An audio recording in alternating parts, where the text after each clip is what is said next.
Hello friends, I Ankit Sharma, Assistant Professor Chemistry in Biani Group of Colleges. Today I am going to deliver a video lecture on NMR spectroscopy. The NMR spectroscopy is nuclear magnetic resonance.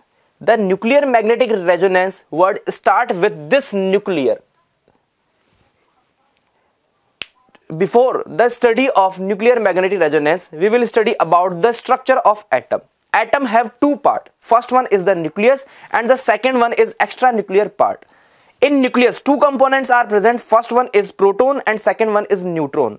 Proton has positive charge and neutron is neutral. But in the case of electron, it is negative charge.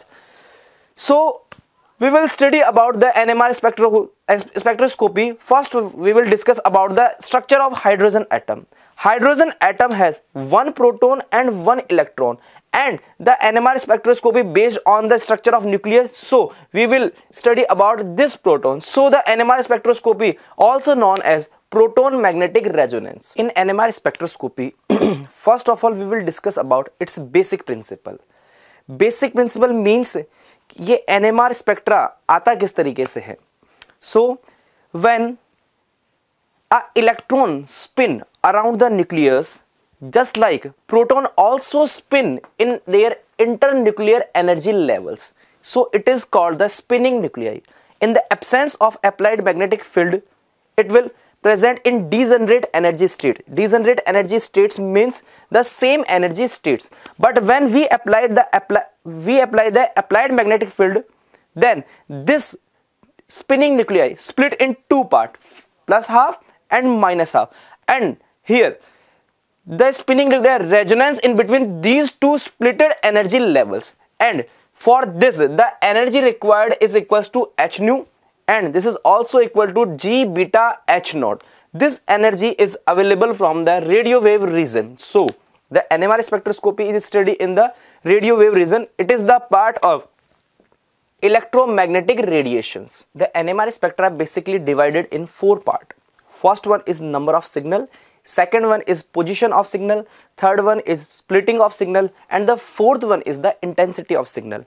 Suppose a molecule given, कोई example हमें दिया गया है, उसके लिए हमें सबसे पहले क्या चेक करना होता है, उसमें कितने टाइप के different kind of protons present है. Different kind of protons means किसी मॉलिक्यूल में दो टाइप के प्रोटॉन प्रेजेंट होते हैं. First chemically equivalent proton and second one is chemically non equivalent proton. Chemically equivalent proton का ये नेचर होता है कि वो एक ही टाइप का सिग्नल देते हैं, जबकि केमिकली नॉन इक्विवेलेंट प्रोटॉन का ये नेचर होता है कि वो अलग अलग सिग्नल देते हैं. उसके बाद जैसे ही हमारे पास सिग्नल का आइडिया लग जाता है, उसके बाद हम चेक करते हैं कि आने वाला सिग्नल किस पोजीशन पे एग्जिस्ट कर रहा है. फॉर एग्जांपल ये जो पोजीशन होती है वो इसकी डेल वैल्यू के अकॉर्डिंग डिसाइड की जाती है, जिसको हम थोड़ी देर बाद में डिस्कस करते हैं. स्प्लिटिंग ऑफ सिग्नल, जो सिग्नल आया है वो सिंगलेट फॉर्म में है या फिर किसी पड़ोसी या नेबरिंग एनवायरनमेंट के कारण वो स्प्लिट हो रहा है, that is discuss in the splitting of signal. And final is the intensity of signal. जो हमारा सिग्नल आ रहा है उसकी इंटेंसिटी क्या होगी, उसको हम चेक करें in the help of intensity of signal. So we will discuss about first number of signal. Number of signal are basically classified in two category. First one is chemically equivalent proton and second one is the chemically non-equivalent proton. Chemically equivalent proton means have same chemical environment. For example, in the case of ethane, this hydrogen have neighboring one carbon that have two hydrogen and one extra CH3. So in the case of this hydrogen, it also have one CH2 and CH3, and this hydrogen also have one CH2 and CH3. So these three hydrogen have same chemical environment. In other hand, this hydrogen have two hydrogen and one carbon, just like CH2 and CH3. This hydrogen also have same environment. This hydrogen also have same environment. So these three hydrogen have same environment. So we can observe 1, 2, 3, 1, 2, 3. These 3 and 3 hydrogen have same chemical environment. So it gives one NMR signal. But in other hand, chemically non-equivalent proton means this hydrogen have neighboring one CH2 and one CH2Br. This hydrogen also have one CH2 and CH2Br. This hydrogen also have one CH2 and CH2Br. So these three hydrogens have same chemical environment, but in the case of these hydrogens that not have same chemical environment, just like this. So here one signal give this CH3 and one signal gives this CH2. So total 2 NMR signals are observed. So we can say that chemically equivalent proton gives same signal and chemically non-equivalent proton gives different signal. Second one is the position of signal. In position of signal, we will discuss about the chemical shift. The definition of chemical shift is the position of signal from the reference is called chemical shift. In general way कि हमारा signal reference के sense में किस position पे आ रहा है, that is the chemical shift. First of all, we will discuss about the TMS. TMS is the reference. Reference in NMR spectroscopy, as a reference we will use the TMS. The full form of TMS is tetramethylsilane. And the question is arise, that is why we use TMS as the reference. कि हम TMS को ही reference की form में क्यों use में ले रहे हैं? इसके लिए हम लोग TMS की स्टडी करते हैं. TMS क्या होता है? टेट्रामिथाइलसिलेन. टेट्रामिथाइलसिलेन में क्या होता है कि जो सिलिकॉन है इसकी इलेक्ट्रॉन नेगेटिविटी कार्बन से कम होती है. कार्बन से इलेक्ट्रॉन नेगेटिविटी कम होने के कारण जो कार्बन से जुड़े हुए हाइड्रोजन है वो कम से कम डीशिल्डिंग फील करते हैं. कम से कम डीशिल्डिंग फील करने के कारण इसका जो सिग्नल है वो इस अपफील्ड मतलब शील्डेड जोन में आता है. तो हमारा सिग्नल अपफील्ड में होगा. ठीक है. सेकेंड कंडीशन, जो टेट्रामिथाइलसिलेन है वो थर्मली स्टेबल होता है. अगर हम किसी भी कंपाउंड का स्पेक्ट्रा लेते हैं तो उसमें अगर टीएमएस हम डालते हैं तो वो थर्मली स्टेबल होगा, हीट करने पर वो वेपराइज्ड नहीं होगा. Third condition, chemically non reactive और इनर्ट नेचर. इनर्ट नेचर होने के कारण ये थर्ड कंपाउंड जनरेट नहीं करता है. ठीक है. Next thing is the area of chemical shift. This area is generally known as upfield and this area is generally known as downfield. Downfield means deshielded area या फिर deshielding. The proton which have deficiency of electron that gives the spectra in downfield and the proton which have not deficiency of electron gives the spectra in upfield. How we calculate the chemical shift? The formula is new sample minus new reference upon operating frequency. New sample का मतलब होता है कि हम लोग हमारे sample की frequency किस जगह पे आ रही है और हमारे रेफरेंस की फ्रीक्वेंसी क्या है, इसमें से लेस करेंगे और किस फ्रीक्वेंसी पे ऑपरेटिंग मतलब कि अपना इंस्ट्रूमेंट किस फ्रीक्वेंसी पे वर्क कर रहा है उससे अगर डिवाइड करते हैं तो हमें केमिकल शिफ्ट का आइडिया लग जाता है कि किस केमिकल शिफ्ट पे हमारा सिग्नल बेसिकली आ रहा है. Earlier we will discuss about chemically equivalent proton. In TMS, 12 chemically equivalent protons are present.